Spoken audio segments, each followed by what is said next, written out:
Olá, eu sou Jaqueline Mendes, direto da redação da Isto É, e hoje recebemos em nosso estúdio Heloísa Bernardes, autora de 8 livros e bioquímica pela Expansion Biologique na França, com várias especializações também em Portugal, e autora do recém-lançado livro A Dieta de Jesus.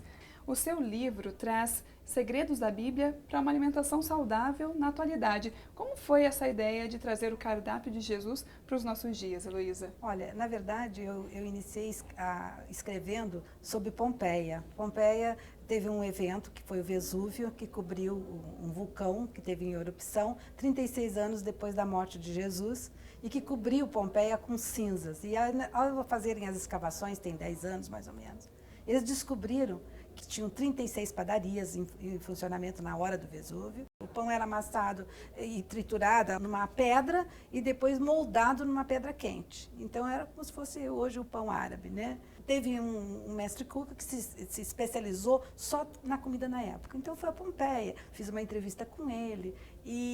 Foi assim que nasceu, E foi assim que nasceu a ideia de montar um livro comparando o que nós comemos hoje com a comida da época. E como que foi o trabalho de pesquisa? Comecei a ler a Bíblia e comecei a confirmar todos os preceitos, né, de uma alimentação saudável, está lá, impressa na Bíblia, e que nós podemos fazer hoje perfeitamente. Podemos seguir uma dieta como se fosse a dieta de Jesus. Com base nas minhas leituras na Bíblia, quando eu penso no possível cardápio de Jesus e das pessoas daquela época, é que me parece não muito diversificado. Pão, azeite, vinho. Olha, quais eram os alimentos da época? Na verdade, eles tinham uma diversidade muito grande. Há muita fruta, né? As castanhas, as amêndoas e muito mel. Eles usavam muito mel e figos. O figo era o principal prato deles como sobremesas, né? Sim. E o leite era só o leite de cabra. Aves, muitas aves, eles comiam as tetas da vaca, né? Que eles faziam um prato só com as tetas da vaca,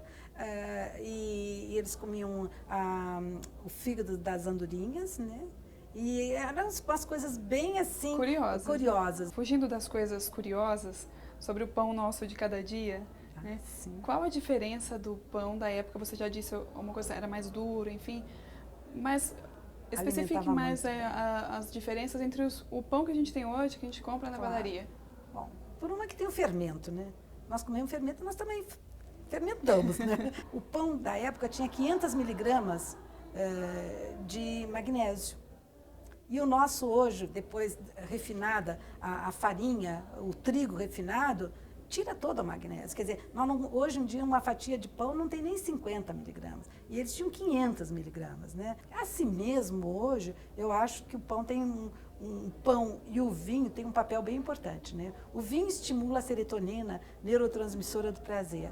E o pão incha no estômago. E é preferível comer um pão, encher o estômago com pão, do que encher com gorduras, frituras e gorduras trans, né? A diferença maior que eu encontrei realmente na Bíblia, na alimentação da época e a alimentação de hoje, é o conservante, que é o sódio. No segundo bloco, a gente volta falando mais sobre vinho e como aplicar também a dieta de Jesus para a gente emagrecer também. Até já!